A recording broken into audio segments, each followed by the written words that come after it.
அன்பு நேயர்களே, எப்பொழுதும் எங்கும் இதே செய்திகள்தான். வன்கொடுமை வன்கொடுமை என்னும் செய்திகள். பாலியல் வன்கொடுமை.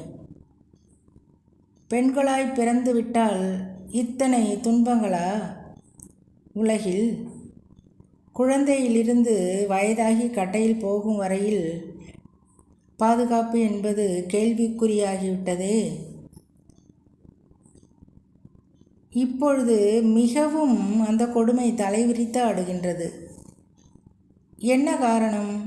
அப்பொழுதும் போதைக்கு அடிமையானவர்கள் இருந்தார்கள். ஆனால் இத்தனை கொடுமைகள் நடக்கவில்லை, அங்கொன்றும் இங்கொன்றுமாக. இப்பொழுது இதற்கு மூல காரணம் கையடக்க கைபேசியில் கிடைக்காத கெட்ட தகவல்கள் கிடையாது. எல்லோர் மனமும் நல்லதையா நாடுகின்றது? வயது பிள்ளைகள் வரை, வயதானவர்கள் வரை. இதையெல்லாம் போதையும் சேர்ந்துவிட, இவையும் சேர்ந்துவிட, அதனால்தான் இத்தனை அவலங்கள். இதை யார் அடக்குவது? அதிகமாகி போய்விட்டதே. திருடனாய் பார்த்து திருந்தாவிட்டால் திருட்டை ஒழிக்க முடியாது என்று கவிஞரின் பாடல் வரிகள். எத்தனைதான் மனநல ஆலோசனை கூறினாலும் இதையெல்லாம் கட்டுக்குள் கொண்டு வர முடியுமா?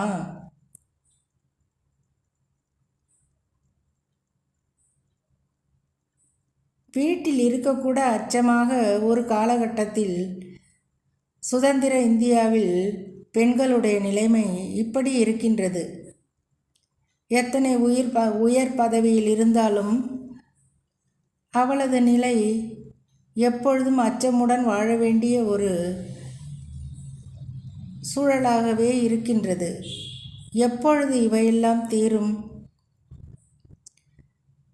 இதற்கான தண்டனைகள் மிக மிக கொடுமையானதாக இருக்க வேண்டும். நன்றாக ஆராய்ந்து குற்றவாளி இவர்கள்தானா என்று உண்மையாக கண்டறிந்து தண்டனை கொடுக்க வேண்டும். இவர்களை தப்ப விடக்கூடாது. ஏனென்றால் அவர்களுக்கு கொடுக்கும் தண்டனையை பார்த்தால்தான் ஓரளவுக்காவது மனம் திருந்துவார்கள் மற்றவர்கள்.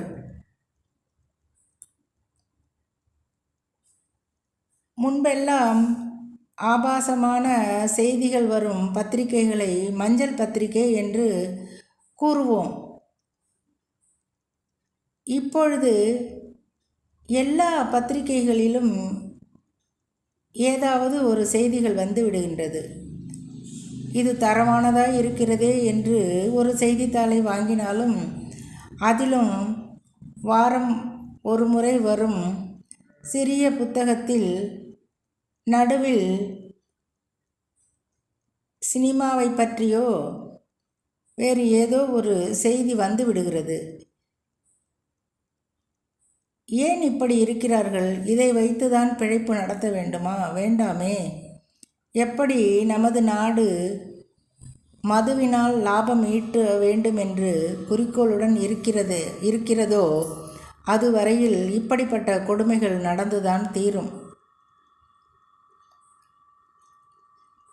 மது போதையால்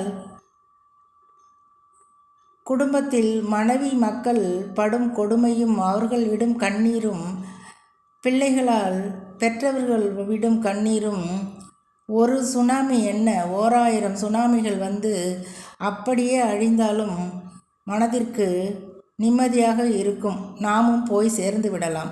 இப்படிப்பட்ட கொடுமைகளை கண்டும் கேட்டும் வாழ்வதை விட மனம் சலித்து போகிறது. அன்பு நேயர்களே, பூனைக்கு யார் மணி கட்டுவது?